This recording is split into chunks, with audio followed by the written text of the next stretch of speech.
Renza moved carefully through the ashes of her broken world. Every step she took sent up tiny clouds of gray dust. The sky above was always red. With 2 suns burning through endless smoke, her boots were cracked, her breathing mask patched with metal wires, but her sharp golden eyes missed nothing. Not even the smallest movement in the shadows. This was Varrock, for her home. Her prison, her battlefield, once full of proud Deathworlders like her. Now only bones and silence remained.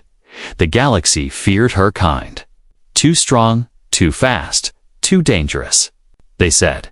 And so the Galactic Alliance came in with warships and wiped them out. Renza was only a child then, hiding under the body of her dead brother. Now, years later, she was sure she was the last of her species. She had seen no other Deathworlders since.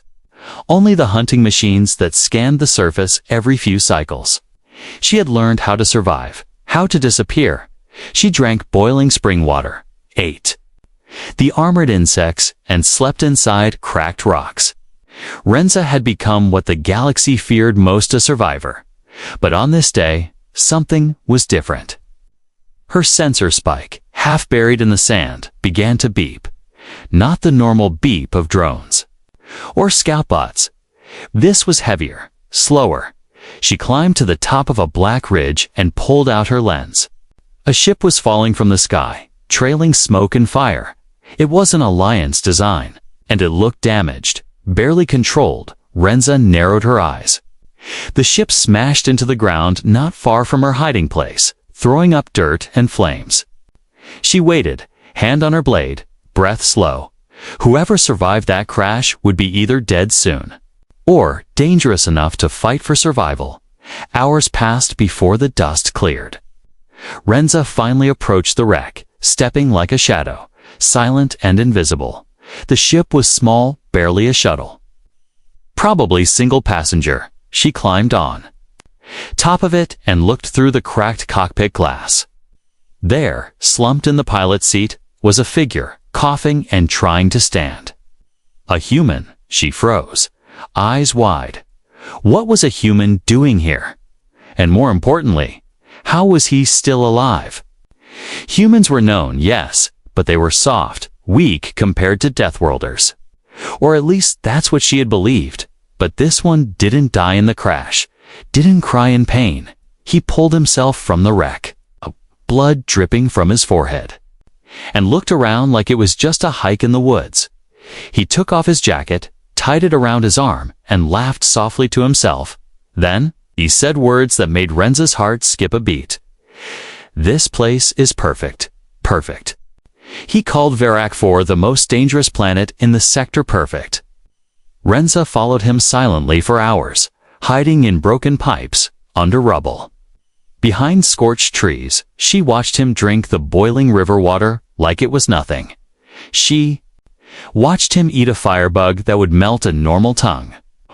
She saw him touch the glowing rocks that burned flesh, but his hand only sizzled. And he didn't even flinch.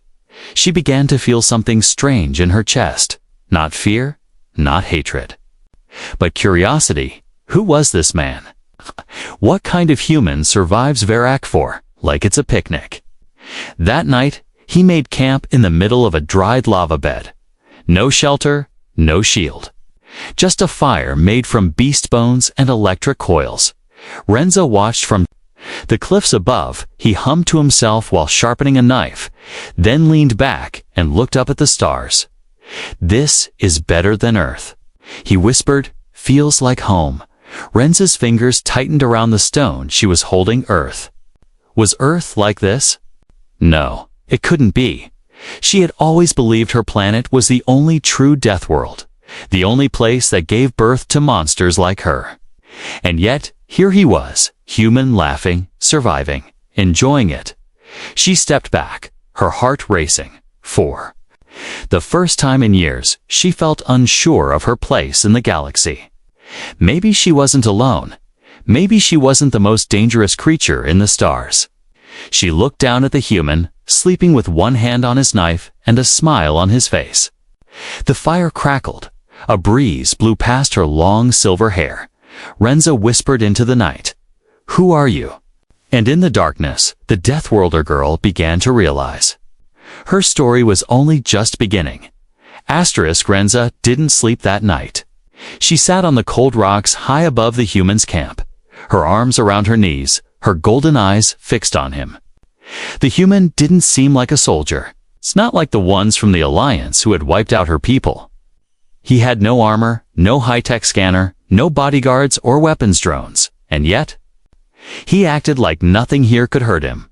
At sunrise, Renza watched as the man stretched, yawned, and stood up like he had slept in a warm bed. Then he began his day like it was just another morning on a friendly world. He whistled softly while, kicking stones aside, a large insect with claws the size of knives crawled out of the sand. He didn't panic.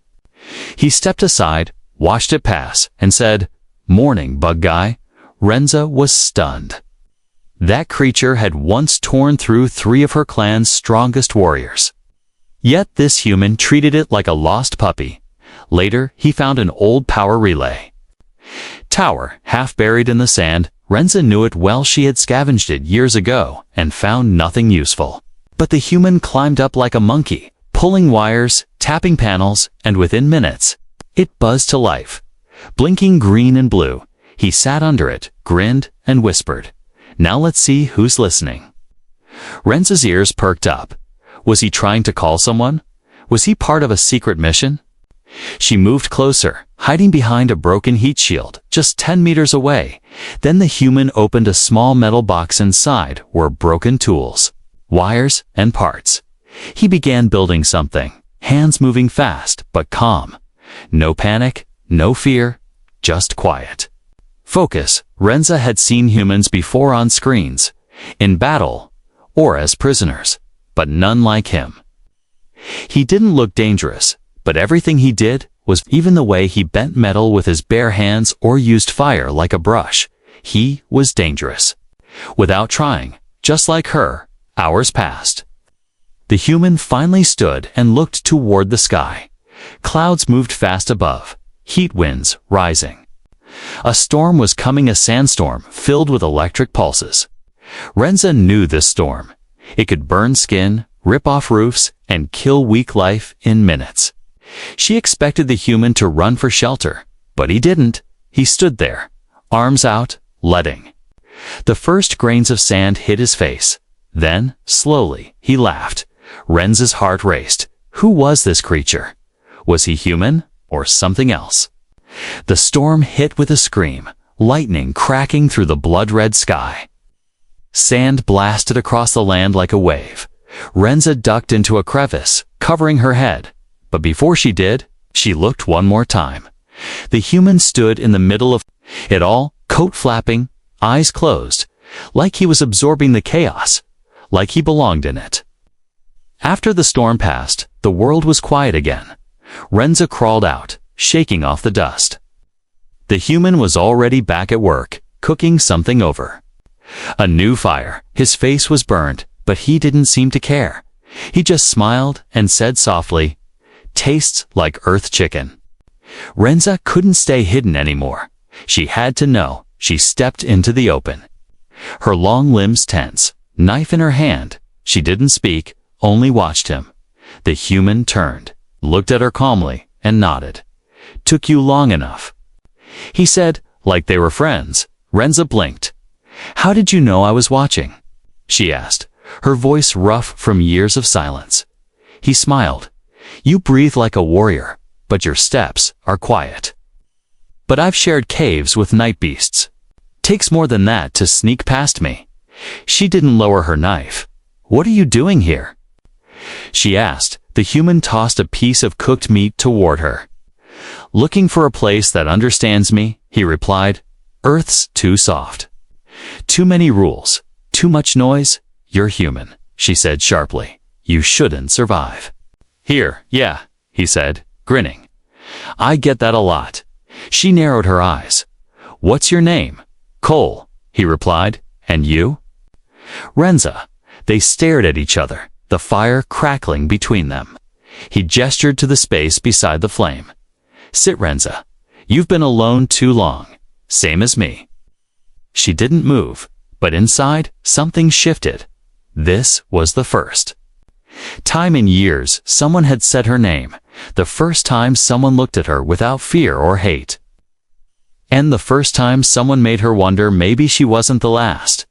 Maybe she wasn't the strongest. Maybe she had just met her equal. The fire between them crackled softly. Ashes danced in the dry wind as Renza finally stepped closer. She didn't sit, not yet, but she didn't leave either. Cole took another bite of the strange meat he had cooked, chewed, then looked at her with a calm smile. "You don't trust me," he said plainly. Renza didn't reply. Of course she didn't trust him. She had survived on this cruel world by trusting no one. He tossed her a second piece of meat anyway. It bounced once on a stone and stopped near her foot. Her stomach growled, betraying her. She hadn't eaten real protein in days. With slow movements, Renza picked it up, sniffed it, checked for poison or trap, then bit it. It was hot, spicy, and somehow tasted alive. "You really are from Earth," she muttered. Cole raised an eyebrow. "What gave me away?" He grinned. Renza didn't smile, but her tone softened. "Earth is a death world," she asked. Cole nodded. "Pretty much. Tornadoes, volcanoes, giant beasts, diseases. Wild oceans, take your pick." Renza frowned. "No way. I've never heard of humans surviving on such a place." "That's because the galaxy thinks we're soft," Cole replied, poking the fire with a stick. "They see our cities, our rules, our music. They don't see what built it all: pain, loss, and 100 ways to die." Renza stared at him for the first time. She saw something behind his casual smile: scars, not just on skin, but deep inside, like her. He had lost people, like her. He had survived where others perished. "Why are you here?" she asked. Cole looked up at the sky, now dark with twin moons glowing. "Because I don't belong anywhere else," he said. "Earth changed, to quiet now, to safe. They called me a threat just for being tough." Renza sat down slowly, still gripping her knife. "You left your planet because you were too strong." Cole gave a dry laugh. "Yeah, funny, right? Strong people scare weak leaders." She nodded, understanding more than he realized. Her people were wiped out, not because they attacked, but because they could have. That's what the Alliance feared: potential. Cole leaned back, using a rock as a pillow. "You ever feel like you were built for war, but never wanted one?" he asked quietly. Renza turned her face away, hiding the pain in her eyes. "I lost everything," she whispered. "They didn't even let my people surrender. They said we were monsters. You don't look like a monster," Cole said. "You look like someone who survived the worst the galaxy could throw at her." For a moment, silence hung between them. Then Renza finally asked the question she had been holding inside. "Are you going to leave?" Cole looked at her, surprised. "Why?" "Because that's what everyone does," she said quietly. "They come, they take, they run. No one stays." Cole stared into the fire. Then he shook his head. "No, I didn't come all this way just to leave. If this place is where I belong, then I'll stay, even if it kills me." Renza watched him carefully. She wanted to believe him, but belief was dangerous. Hope even more so. Still, something inside her stirred a warmth she hadn't felt in years. She stood up, looked down at him, and said, "If you're staying, you'll need to know what lives out there. The planet is quiet now, but it won't stay that way." Cole smirked. "Are you offering to be my guide, Renza?" "I'm offering to make sure you don't die in your sleep," she replied. "Big difference." He chuckled and tossed her a second blanket from his pack. She caught it without a word and turned away, but as she walked toward the nearby cliffs to take watch, she felt safer, not just because she had backup now, but because for the first time since her people were wiped out, she wasn't alone. The stars above burned silently. The wind howled through the rocks and deep underground. Something ancient shifted in the dark. Watching them, waiting, two Deathworlders had met. The galaxy had no idea what was coming next. The next morning came with a sharp change in the wind. The sky had turned a pale yellow, and the twin suns hid behind dusty clouds. Renza stood on a high cliff, scanning the horizon with her sharp eyes. Something didn't feel right. Even the beasts of Varric 4 were quiet. Hiding in their dens, Cole was working below, stripping metal from an old wreck. He had been building something for the past 3 days, some kind of defense system. Renza had helped him, although she still wasn't sure what the final goal was. She only knew this human had a plan, and for the first time in years, so did she. She slid down the rocks and landed beside him. "We have a problem," she said simply. Cole didn't look up, just nodded. "I feel it too," he replied. "The air tastes like metal." That was no joke. When storms came, the air smelled like fire. But when ships came from above, the air always tasted like metal. Renza activated her old scanner, the screen flickering from age. The signal was weak, but the reading was clear. 3 ships, approaching fast, not from orbit, but low dropships, Alliance style. Meant for retrieval or execution, Cole stood and tightened the straps of his makeshift armor. "So," he said calmly. "They're not here for tea." Renza glared at him. "This isn't a game. If they find you, they'll burn this place again, like they did to my people." "I'm counting on it," Cole replied. He tapped the side of his strange device, part beacon, part bomb, part trap. "Let them come. I want to see the look on their faces when they realize Earth grows monsters too."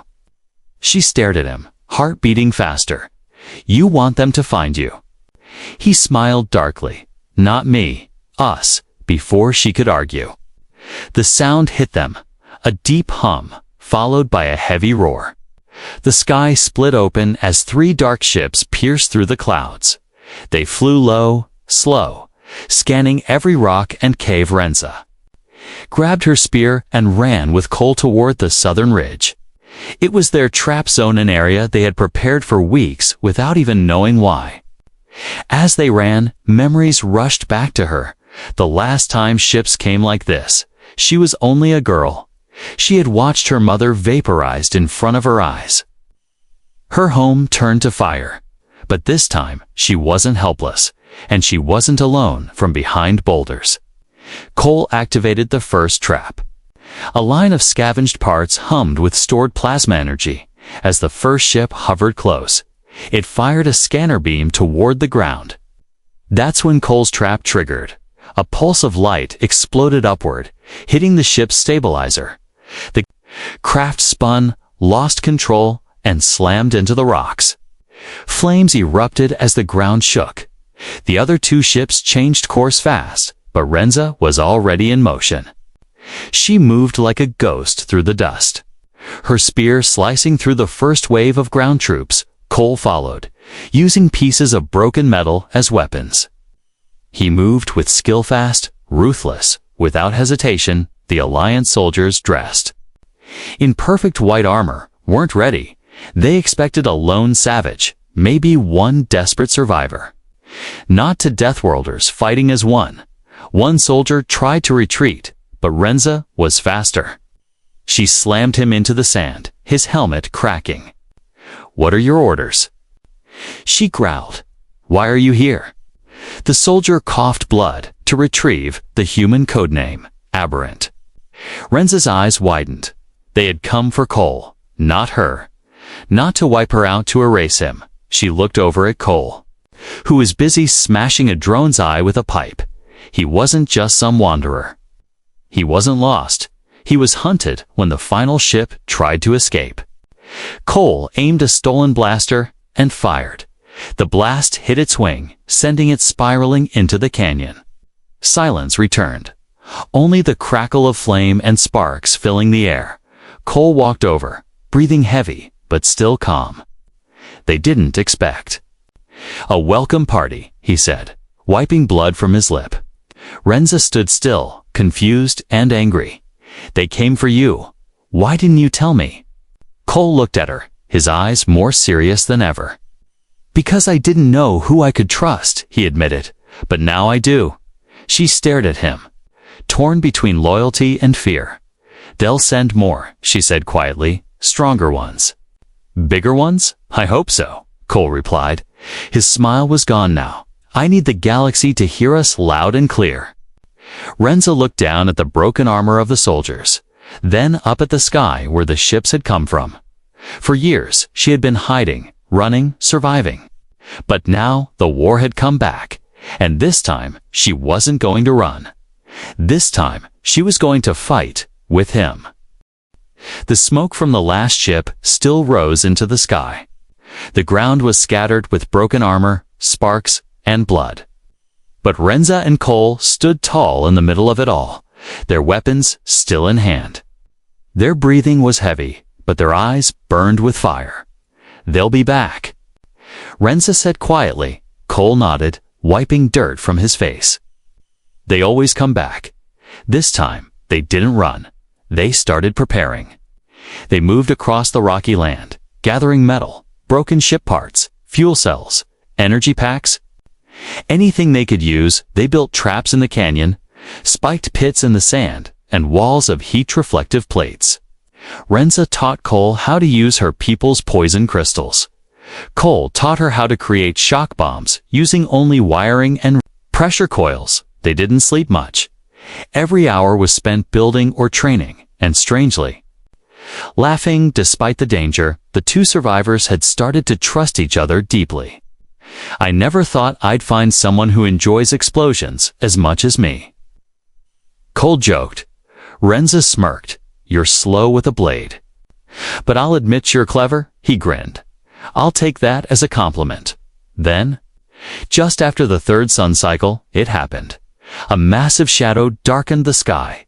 A full Alliance warship, Class Omeganine, began to descend over the valley. It was bigger than anything Renza had ever seen, covered in silver armor, buzzing with weapon drones, and escorted by dozens of fighters. "They brought the whole army," Cole said calmly. Renza's throat tightened. "Why? Why so many? For one human." Cole turned to her, eyes sharp. "Because they're afraid of what happens when two Deathworlders unite." The first blast came from the sky. Lighting up the ridge, the ground shook. Rocks exploded into the air, but Renza and Cole were already moving. Renza leaped over the flames, her long legs sprinting like a shadow through smoke. Cole rolled behind a jagged wall, triggering one of their traps. A storm of fire erupted under the landing troops, taking out 5 armored soldiers instantly. The battle had begun, and the galaxy had no idea what it had walked into. Wave after wave of elite Alliance soldiers charged in. Some carried plasma blades, some rode mechanical beasts with laser turrets, but they were met with brutal resistance. Cole used his environment like a weapon hurling rocks, setting off chain bombs. Electrifying puddles, Renza moved through.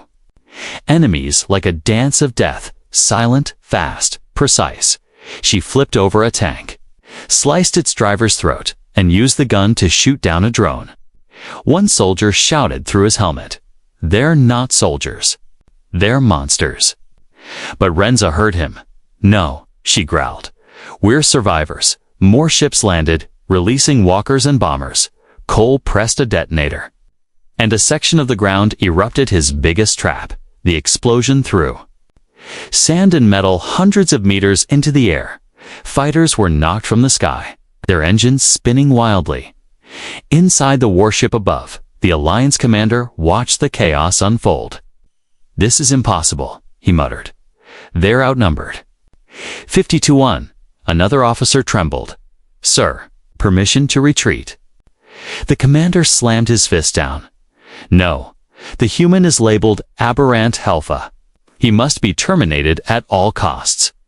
Back on the ground, Cole took cover beside Renza.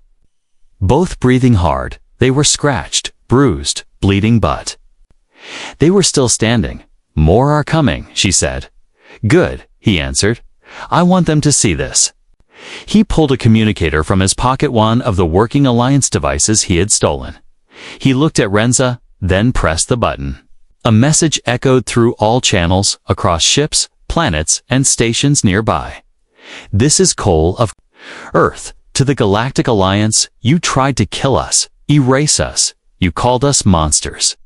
But you fear us because you know the truth. You can't control Deathworlders." Renza stepped beside him, speaking loud into the open air. "And now there are two.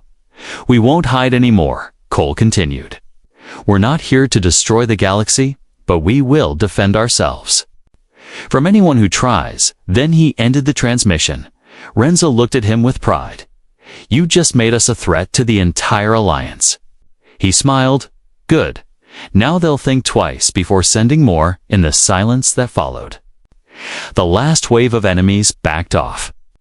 The warship paused midair, its weapons dimmed. Inside, the commander shook his head in disbelief. "They're not just survivors," he whispered. "They're a message." The warship slowly rose into the sky, retreating without another shot. Renza and Cole stood in the dust, surrounded by wreckage, smoke, and the scent of victory. They had fought together, bled together, and now they were legends. Two Deathworlders united, unstoppable, but deep underground. Where neither of them could see, a hidden scanner blinked awake. A signal had been sent, and far away, something ancient was listening. The sky was quiet again.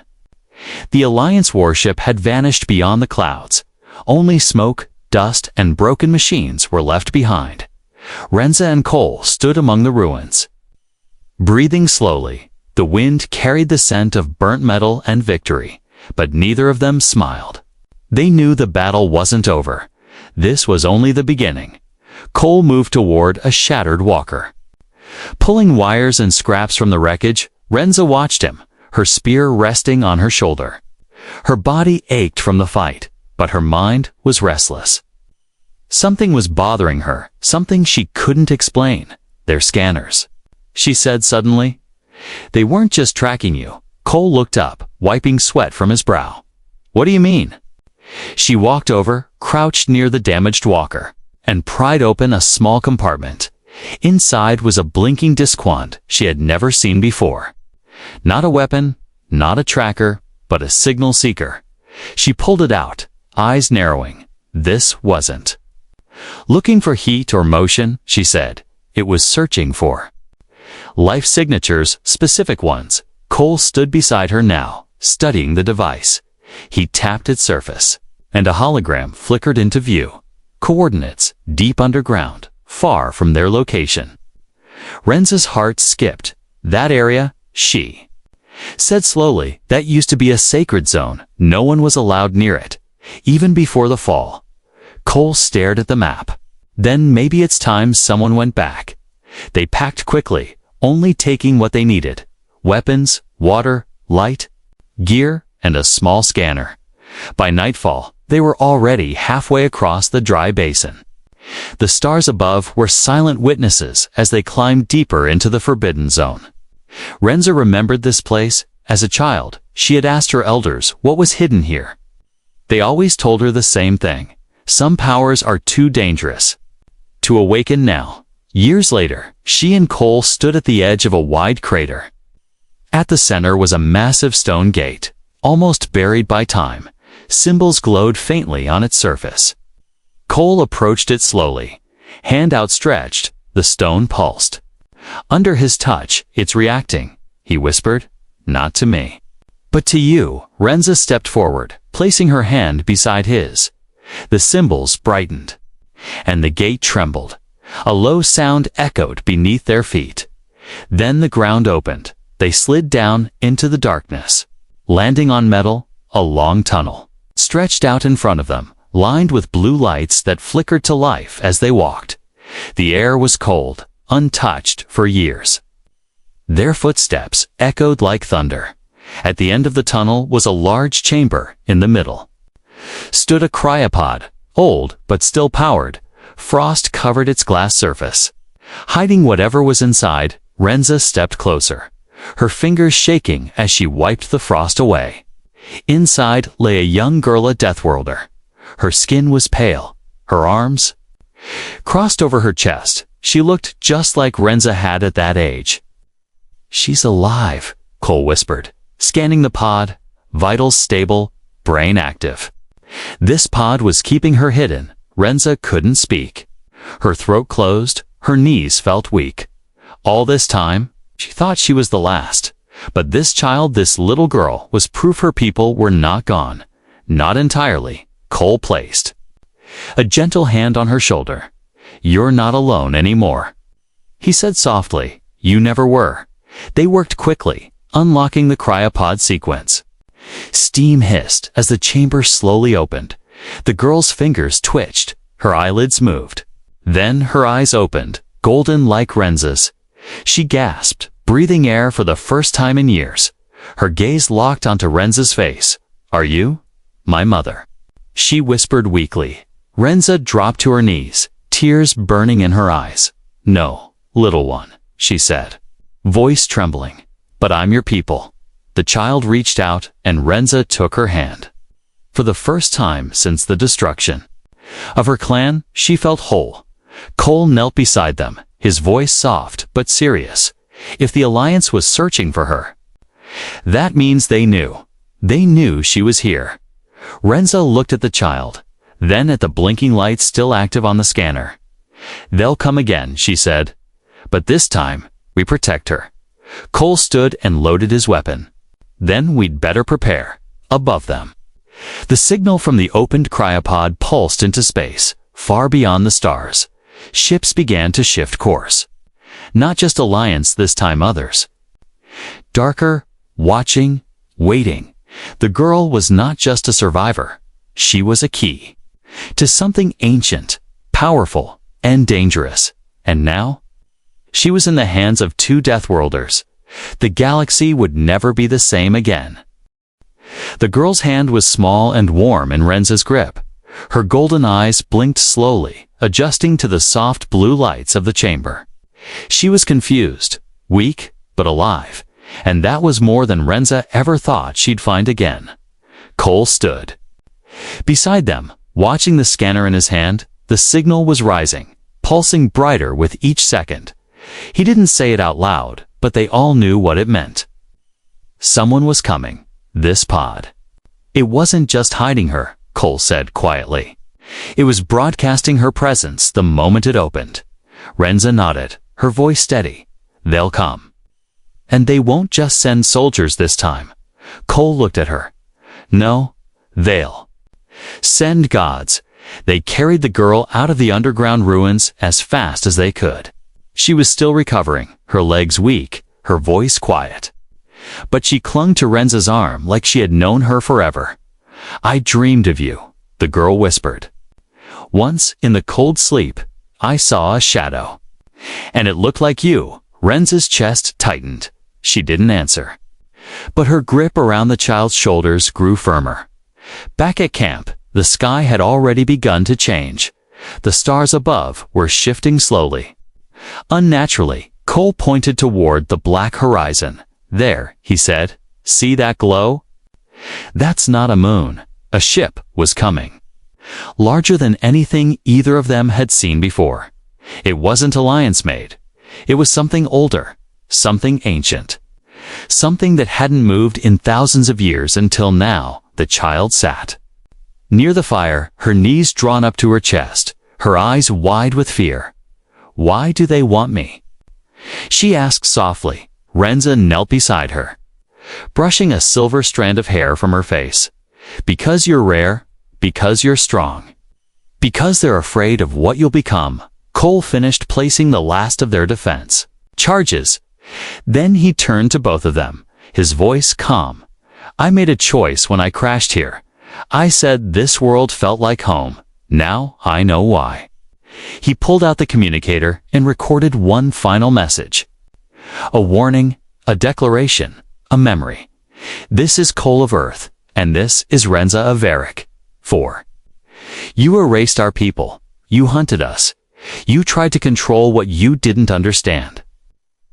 He looked at the girl, her eyes filled with fear and fire. But we're still here. He ended the transmission and sent it across open channels.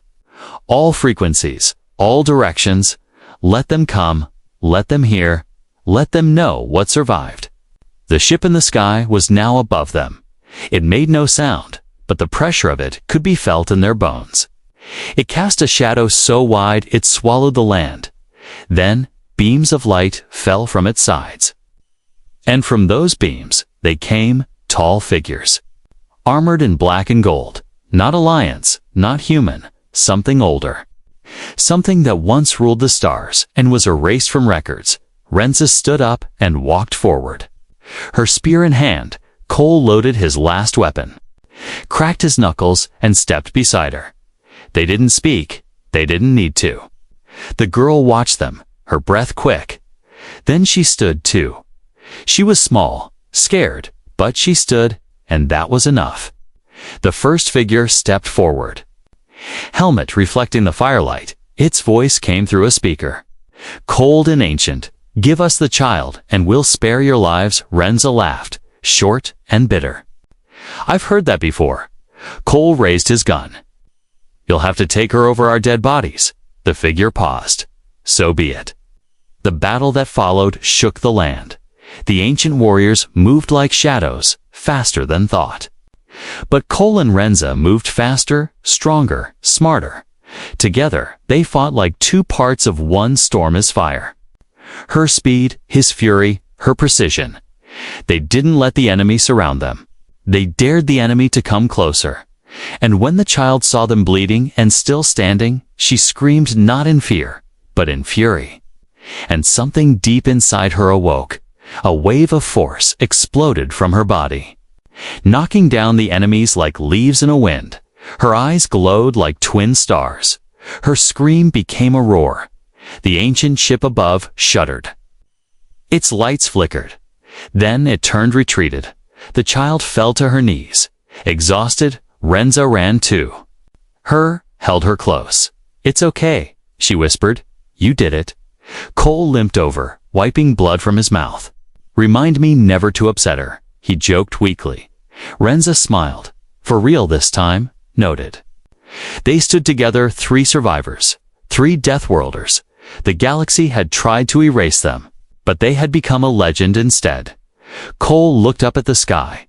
Let them remember what we are, he said. Renza nodded. Let them remember. We fought, we survived, and we raised the future. Above them, stars blinked silently.